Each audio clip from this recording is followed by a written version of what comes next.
Hello, hello, hello.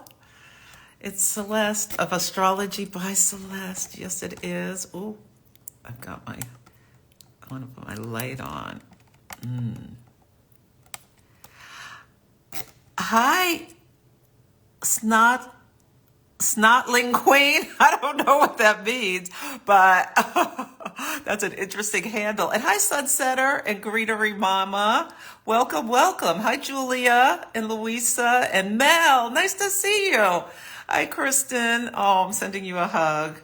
Yes. How is everyone doing with this week? The energy has been very intense. We're still in Mercury retrograde. Hey, Patty and Cat Crazy and everyone.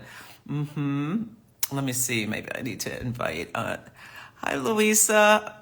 Let me. Oh, there she is. Let me invite Antje up. Oh, there we go. Yay.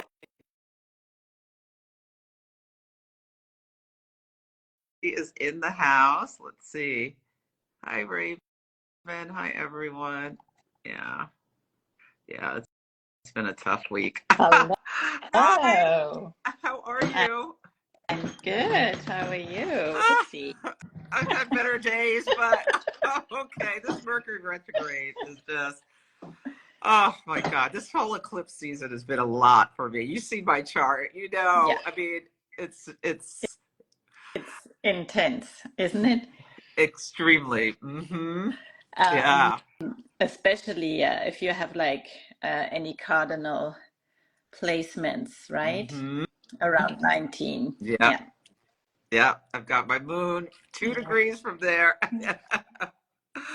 Ah, well, welcome. Okay, so why don't you introduce yourself to Yep. everyone? Yes. And in true Mercury retrograde fashion, I'm also here in my bedroom because we are doing a big renovation this weekend, so everything is moving around in the house. And yeah, so sorry for the appearance, it's all improvised. But I'm Antje Sommer. I'm an astrologer based in Brooklyn, New York. I'm originally from Germany and I've been living in the States for 8 years now. I've been studying astrology since 2013 when I decided that I needed a new vocation. And yeah, so I love, yeah, continuing to study. And yeah, I have a lot of Sagittarius placements and a lot of, yeah, powerful ninth house as well, with the North Node there, Uranus and Pluto. So I love traveling and I love, exploring the astrocartography maps with people, which has been very fascinating.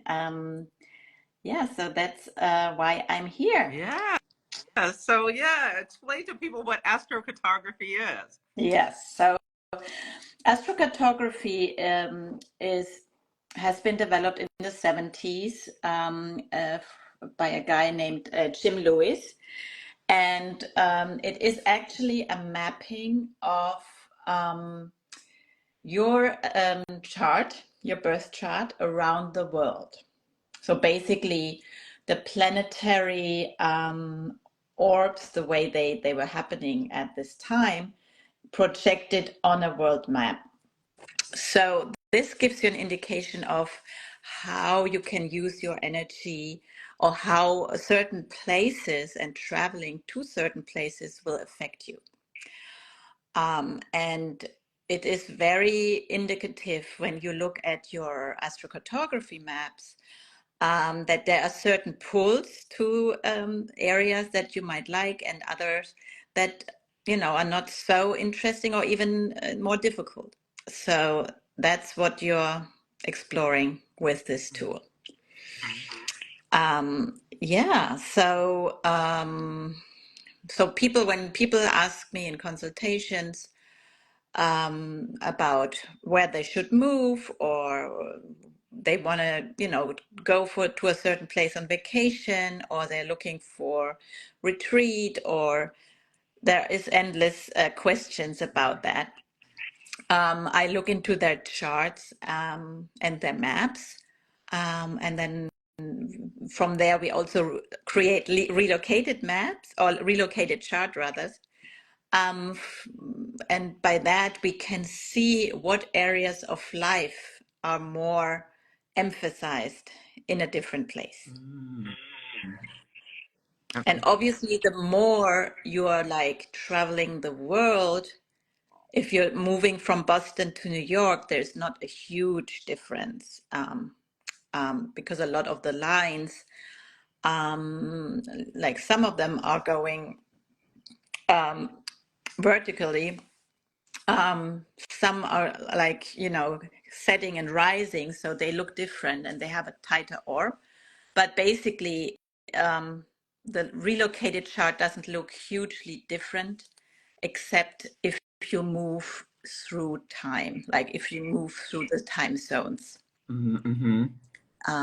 So if you look to get a particular energy, or you have, let's say you want to write a book and you are looking for a place where that is favorable, there is there's a possibility to look if if there's a place that is better than others. Mm-hmm. Yeah. Yeah. So why don't we go through the planets? Like, why would someone want to move towards their sun line? Mm-hmm. So the sun line is usually a good place if you want to find a spot in the world where you can shine your light. So it's usually a good line where you can move to in terms of professional success, or let's say what is really important, and that's something I wanted to say in the beginning, I forgot. It always depends on the condition of the planet in the chart.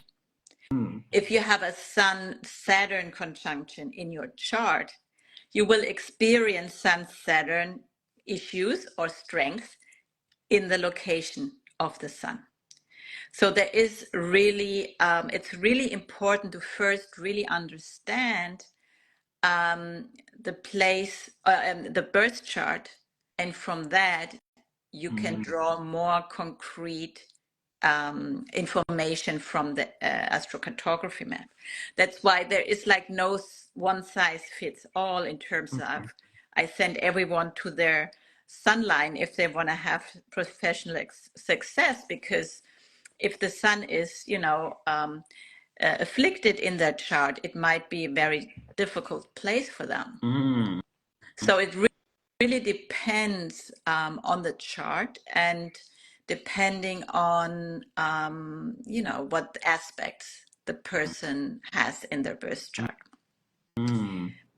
But considering you have a sun that is, favorably, nicely aspected, or at least rather neutrally aspected, it is a good place for professional and shining your personality, and the way you want to, come up or present yourself in the world. Okay. Yes. So someone's asking, Mhm. a life heater is asking, how do we recognize our sun line on the map? So can you maybe just tell people how to find the astrocartography map Mhm. and So there are different free resources. One really good one is astro.com. They have an astrocartography section. So you can go in there and type in your birth data, etc. And then there is a tab where you can see your maps. If you like, what I can do is I can show that on my computer here. Mm-hmm. If I look, if I turn on the camera, oops, hang on. Yeah. So, I mean, that is how a map looks like if you look at it incomplete, and then you want to, zoom in depending on where you want to have a look. So in hang on, where's the sun here? And that is, we are not hiding anything. That is the map of Celeste. So if you look at the map here, we have a Sun Saturn conjunction. So in the map, those lines are together, and the way it works, the same glyph, the same symbol that we use for the sun, which is this round thing with the dot inside, it's the same that we look at in the astrocartography map, right? So you would see that every line has a different color, and it's always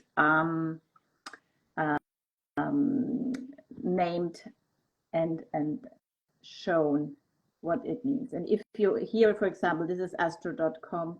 If you click on it in astro.com, and it's similar in other programs, it tells you if the Mercury line, for example, is a Mercury MC, IC, DC, or AC line, because every line exists 4 times.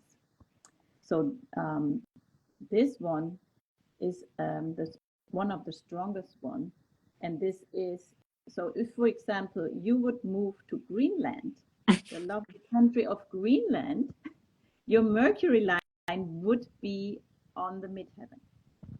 If we drew a chart with you in Greenland, that would the Mercury line would look like, would be on your midheaven.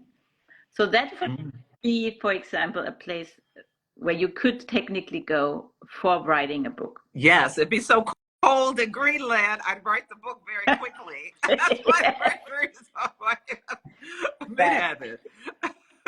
Exactly. Yeah. So so this is the moon line, Chiron, other lines, and it's important to know that every line has a different orb as well. So this moon line is also the moon on the midheaven. So, for example, if you went up to like Maine, this area, you would have the moon on the midheaven. Okay, so your emotional ties would be linked mostly to your work life, to your career. So in that respect, if we look at the moon, this is one example. If we look at other places in the chart, we can see that there's another, like there's a moon that is going down here. So that would be the descending line and the ascending line. So basically what happens is, if we move you to Hawaii, your moon line would be closer to your descendant. But we can look at it, for example, if you want, in your relocated chart for where you live now in a minute. Okay. So this is just how the chart itself looks like in general. Yeah. And so you move people. So I don't know if we said that what you're looking to do is put the planets on angles. So either your ascendant, which is about the self, the midheaven, your career, the descendant about the partnerships, or the IC about the home, family, foundational thing. Exactly. So it always depends what the person is looking for. It always depends what their ambition in life or that particular phase in life is. So, for example, if somebody was to buy a house and settle down, marry, get children, it would be nice to have the moon close to the IC. So obviously that it's not always possible, depending on, some people have, like you have the moon, going through, I don't know, many parts of South America. So you probably, you're not going to probably move there. So there is depending on where you want to live or where your lines are, it's not always possible to make that move. But if you have, I don't know, a decision to take, oh, I want to move for work and I can move to Denver or to New York, then you can look at each place and say, okay, this looks like New York is having that kind of energy for you versus that. And then you can take the decision what is better for your circumstances right now. Yeah. Oh, La Marina says that her Neptune line in Capricorn is on her dad's hometown. Oh, That's interesting. that's very interesting. Yeah, so the Neptune line really depends on what kind of setup the person has. If Neptune is a strong planet in their chart, they might be, for example, more dreamy, or they might, Neptune can sometimes make also very tired, like the transit of Neptune can be very tiring. And it can be sometimes create, illusions or disillusionment depending on, what's going on in the person's life. So in that respect, it could be, first of all, I would look at what kind of setup he has in his chart. If he has a lot of Pisces or a strong Neptune energy, I would probably not send him necessarily to the Neptune line if he wants to achieve something, big in the career or whatever, except if he's an artist or a musician, then it can, be really helpful. But otherwise, it can be very hard. Yeah, it can be very hard depending on, the circumstances. For retirement, it can be a very nice thing. Right? Yeah.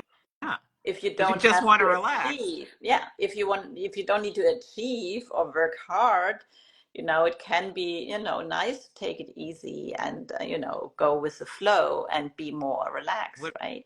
What about vacation? Is it good to go to a vacation to your Neptune line? Vacation Neptune can be definitely one of the lines. Also, it is a good line if you want to connect spiritually to something in particular, yoga retreat or something else. Yeah, for the retreat area, I also usually look at the Chiron line, where you can be someone that is facilitating a retreat or somebody who needs or wants healing. Ah. Oh, Life Heater is on their Chiron line in New York City, and they're concerned about it. What would you say about the Chiron line?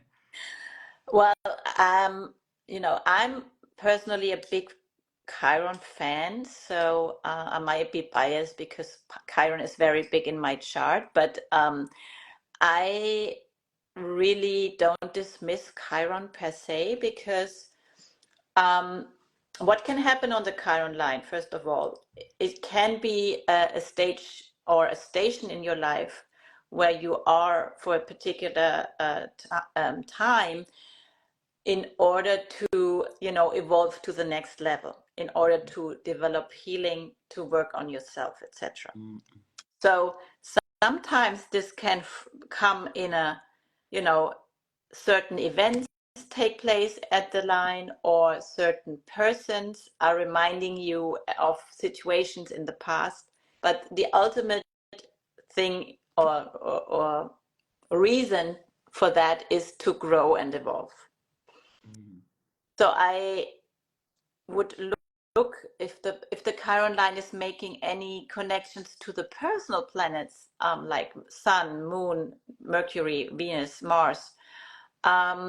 There might be a reason why you're there, and that's something that is not necessarily super hard, right?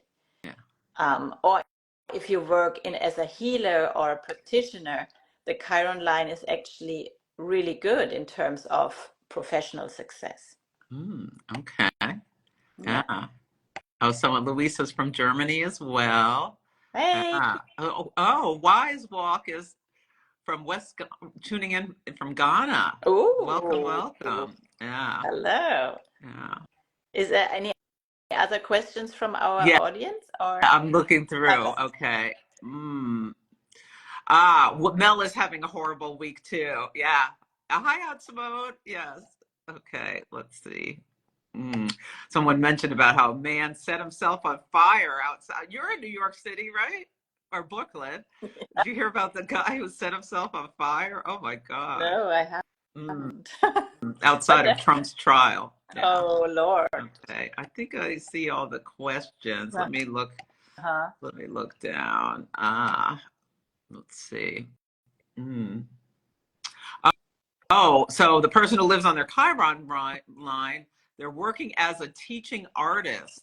So Mm, it is a form of healing yeah. some way. Yeah, So yeah, yeah, absolutely. yeah, Absolutely. yeah. So most likely the teaching is gonna be easier here, and you might have, a bigger impact for your students, Oh, right? I love that. Mm-hmm. Yeah, so maybe reframe your thinking about the Chiron line. Mm-hmm. Yeah. Tarot, Love, and Magic has been so emotional all week. Well, we had a first quarter moon in the sign of Cancer. So, Yeah. yeah, emotions can be running a bit wild this week. I know mine have been. So, yeah. Mm. So, yeah, it's And they're just, very we're still in eclipse tiring. season. It's very, It's a lot of big was, energy, and it's with the Jupiter Uranus that could just magnify yeah. uh, any kind of nervous system dysregulation and True. nervous energy or mm, Yeah. Yeah. And yeah. I noticed I was extremely tired on some days. Mm-hmm. And I Yeah. need a lot of sleep, and the sleep is like never enough. And I don't Mm, know. yeah. Kristen's not very far from their Saturn ascendant line. What do you have to say about that? Um, yeah, so I would ask her first how she in general feels in the place where she is or where she lives, because Saturn on the ascendant, um, can, calm you down a little bit. Like, can you like make yourself a little bit more self-critical, or more like harder on yourself, or like you cannot expand and shine? Like Saturn is limiting sometimes, and when it's on the ascendant, it can create structure and being structured at the one hand, but on the other hand it can be also um, you know create some sort of anxieties, or it can be create some sort of limitations that you put on yourself, and that maybe doesn't let you shine as much as you would like to. But again, if you know Saturn is trining your sun or your moon, or it really depends on the overall how the overall chart looks like. So, but if she was a client, I would first ask how she would feel in that space, in that place, yeah, where she is right now, Mm-hmm. and what she wants to achieve as well. Yeah. Yeah. Okay. Mm. So if you want to achieve something with work, maybe there may be somewhere better for the person to live. Uh-huh. Oh, Joanna's asking, I would like to meet a boyfriend. Should I go to my sun line or Venus line? Generally, I would say the Venus or the Moon line. Preferably, first choice probably Venus. Um, Again, how is the Venus looking like in her chart? Does she have, a nicely aspected Venus? Then I'm sure there is, a lot of, generally the Venus line makes you feel good about yourself, except if you have a challenged Venus line in your chart. But generally, Venus, is like it's easier to connect to other people. You can come in contact easily with others. you generally feel good in your skin, and in your body, and that's what you transport to the outside. So that's what you attract. Okay. Yeah, and she's saying that my sun is not well aspected, but her Venus is very well aspected. So, Oh, well, then yeah. definitely Venus. Go for it. Yeah. And also, if you can't travel, is there a remediation practice? Or maybe she'll just meet someone who's from Exactly. her Venus line. I was gonna say, very often, when I look into someone's chart, there is, I don't know, if somebody has a fascination for Australia, for example, and I look into their maps, I see, oh, you have Venus, or you have Jupiter, or you have some, very strong line going through that country. So what you can do is what we call in astrocartography remote activation, meaning you can activate that energy through meeting someone that is from that country, through connecting to arts, music, culture of that country, cooking the food of that country, etc., etc. So let's say, I don't know, if you have, like I have a lot of lines going through Israel and the Middle East, I love to cook the food that is coming from there. I've been traveling there, but obviously I don't want to live there, but I can activate my Neptune or my Mars line, and my Sun is there too, through having food, or like reading about something about their culture, etc. Yeah. I love that. Yeah. Yeah, and Joanna says she's fascinated with Italy, and her Jupiter line goes through there. What do you tell people about their Jupiter lines? Yeah, the Jupiter line is actually usually a place where we feel generally good. It's a place where we can expand, where we sometimes it is about what our beliefs are.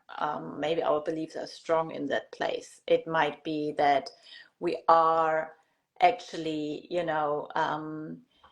finding growth or develop quickly in that place, in that location.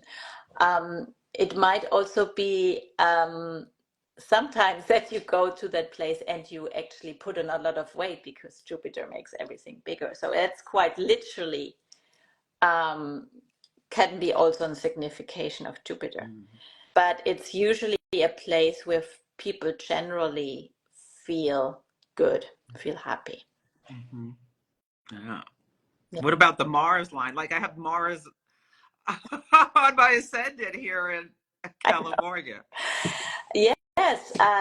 So the Mars line is generally good for work, can make you very competitive, more assertive. And I believe you have had a lot of your prior career in California as well, right? I've been here since I was a teenager. Yeah. Okay. Yeah.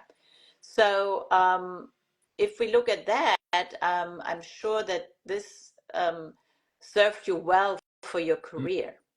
I don't know if in some cases it might also attract more conflicts or more, the competitiveness that is felt, like within your colleagues or your team. Yeah, I was in sales for many years, so Yeah, that's a very tough, competitive business. Yeah. But you said that California is something that you really like, is an area that you love, right? Well, I love the weather here, and I have such deep roots here. Yeah. Yeah. And yeah. Oh, Anna says Anna lives on a Pluto line, and life is never boring here. What do you tell people about going to a Pluto line? Yeah, so the Pluto line is I can get that it's never boring there. Pluto makes, I mean, Pluto usually asks for, you know, transformation and change, like not in a Uranus, like in the face way, but more on a subtle, like internal level. So the Pluto line can be, you know, there can be topics of, you know, power, powerlessness. Either you are in a position of power or you are on the other side of the spectrum. It depends really also in what area of life Pluto is in her chart. It's different when it's in the 10th house versus the 7th house, or and also it might be relocated. Her relocated chart might be looking different depending where she was born. Mm-hmm. What do you tell people about going to their Uranus line? You mentioned looking at my chart. Wow. Uranus, I see. Yeah. Yeah. Well, yeah, yours. I mean, if you have natally Uranus on the IC and paired with Pluto, it's usually an indication that the person, you know, is not necessarily staying in the place where she was born, he or she was born, because Uranus makes very itchy. And Uranus is not usually a place where you feel you want to settle down. It's a place where you can go, where you can do certain things, and then you know you're off to somewhere else. But it doesn't create the feelings of settling down, right? Yeah. And it can also make you more nervous or high wired when you are on the Uranus line, depending on your personality, obviously. And if that is paired with Pluto, it's definitely an intense experience. Yeah, it's not like a easy peasy lemon squeezy one. And so it really depends, but so usually the person in that setup, if they can, they are, you know, they're going to move away from that line. Yeah. So now I happen to live on my moon Uranus line in New York City as well. Oh, wow. Which I didn't know astrocartography before.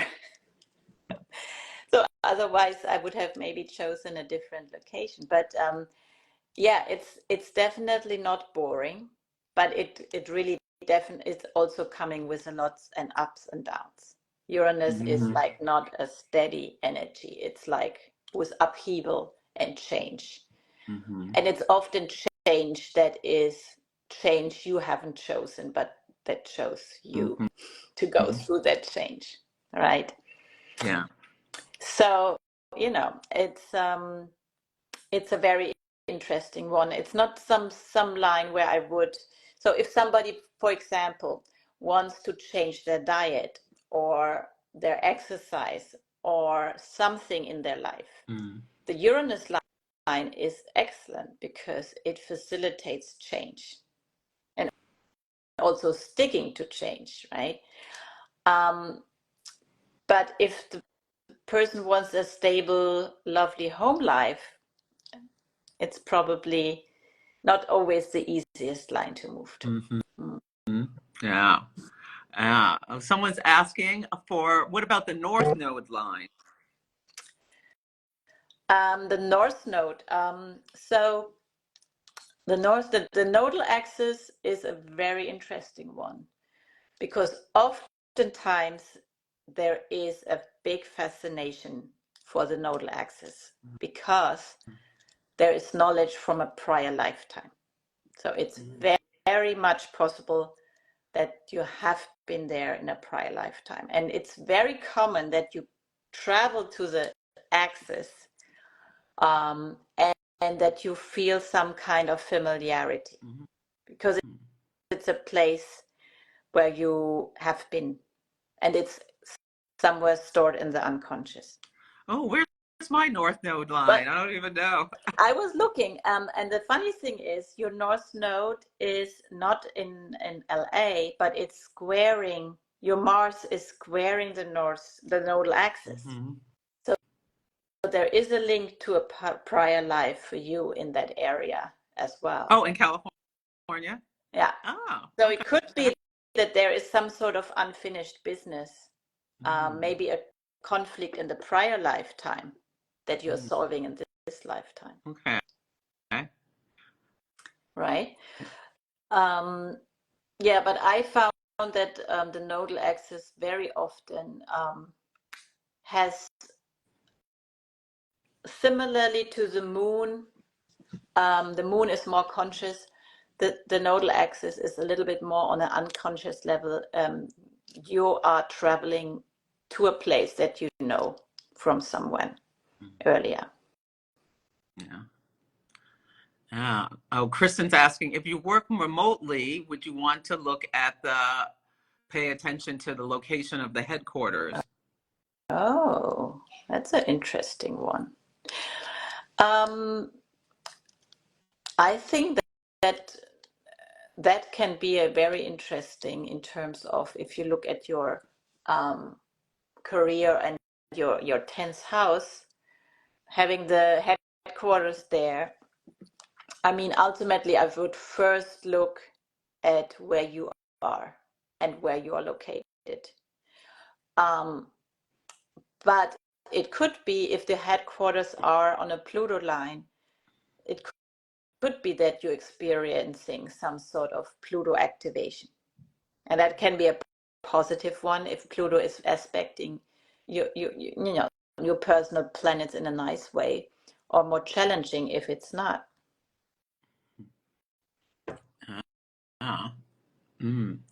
Oh, yeah. Jay Monova Bo has always lived on their North Node line in NYC. Yeah. Yeah. Okay. So maybe have been there. Yeah. In a prior life. Yeah. Yeah. Yeah, it's fun. It's fascinating. I have my moon and my nodal axis going through France. France was the first country I moved to after my high school. And French was always a language that I loved and I wanted to study and wanted to learn. So yeah, I must have had some prior life experience there because I lived there for, and I still, and if I look back to myself, I feel more French than German in many ways. Huh. Yeah. Interesting. Why did you leave? Can I ask? Well, I'm a Sagittarius, so I was in my early 20s, and my other real big passion was Australia. I wanted to be in Australia for a while. So I, figured out a way to go there and to get a visa and to stay for a year. And that's how I left Paris. Otherwise, I would probably have stayed. Yeah. Because my boyfriend then was French too, and we stayed together for a long time. So yeah, but I'm very happily going back as often as I can. So this summer I'm going back to France. Okay. Yeah. Great. Yeah. Cool. Ah. Should Anything we else? should we da, da, da, da. Should we have a look at your relocated chart? Oh, sure. Okay, so let me just pull up the one for you're in San Francisco, right? Yeah, Mm-hmm. Well, Oakland. Oakland, yeah. Okay, that's very close.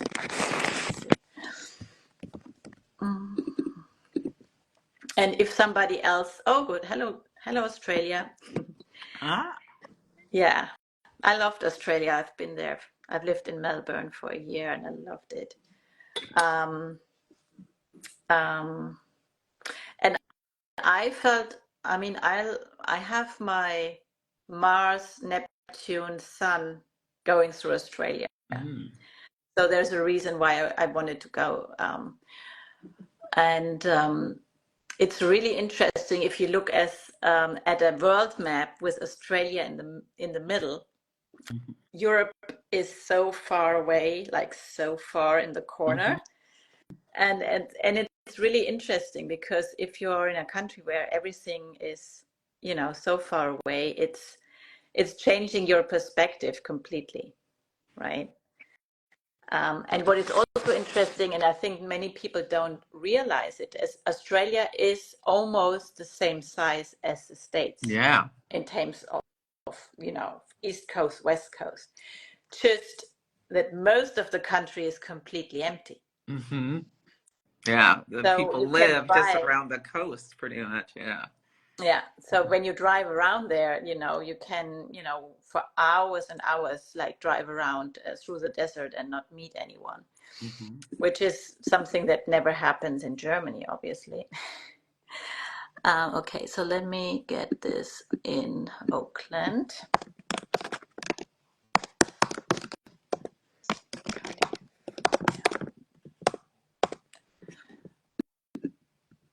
Okay.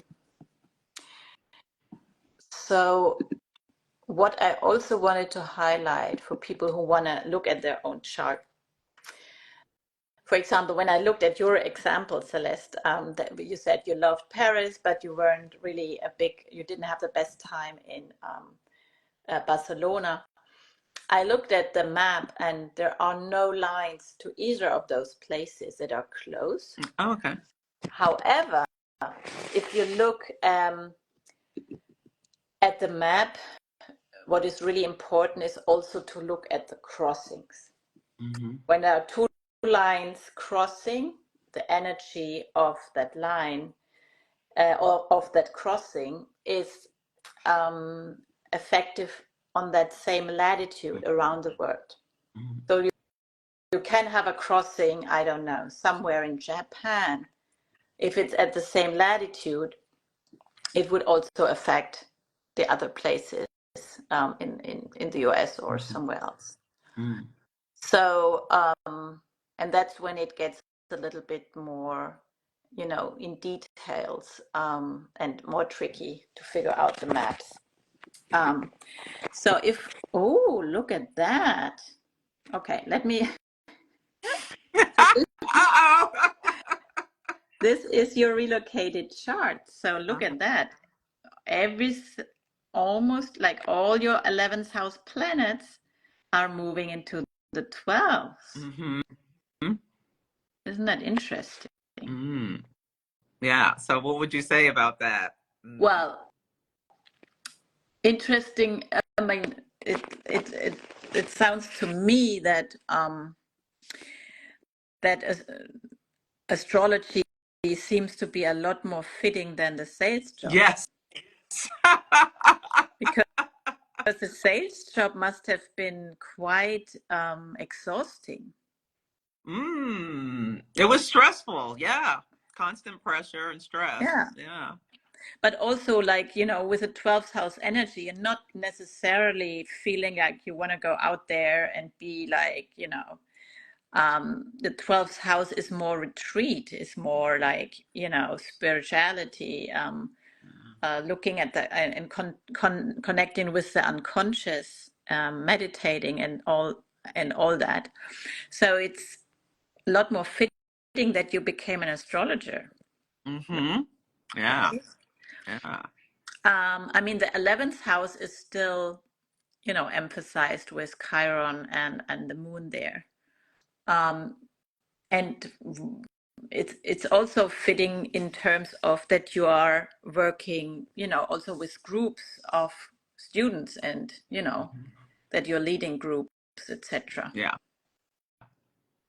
Right? Mm-hmm.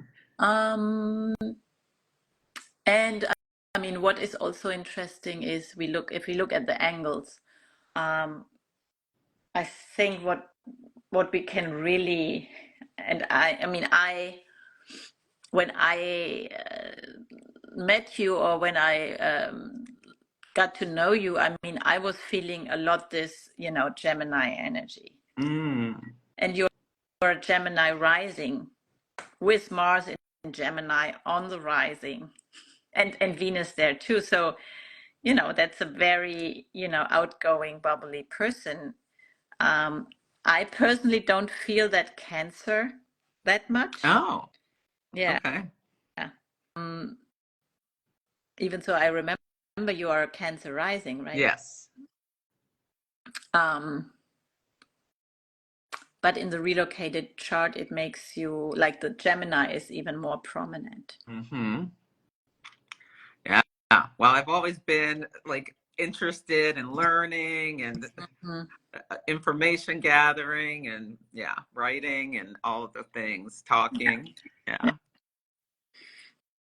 Yeah. So, and another angle is that you have here, you still have your North Node in Pisces, but you have also the midheaven in Aquarius. Mm-hmm. So Aquarius, we connect. Uranus is like astrology is ruled by Uranus, so that is not like surprising that there's an emphasis there. Mm-hmm. Yeah. What else? Do we have any other Let questions? me see. Well, Seneflu says this is fascinating. And you already asked that about, answered that about Australia. Yeah. I think we did all the planets. We talked about Sun, Moon, Mercury, Venus, Mars. Ah. Yeah, so Mercury is definitely a good line for writing, for any kind of communication, for conferences, where you have a speech engagement, for any kind of book writing, etc. Mm. There's someone Oh, yeah. right. Patty's saying that she has no lines in California and wondering if that's part of the reason she's always felt a fish out of water and feels the need to travel. What would you say about that? I am sure that she would find some crossings. If she was born into California but doesn't have any lines there, it might be that she unconsciously travels to lines where or to places where she has different energies. Mm-hmm. But it just also means she doesn't have any planets in the fourth house, basically, in the birth Mm-hmm. chart.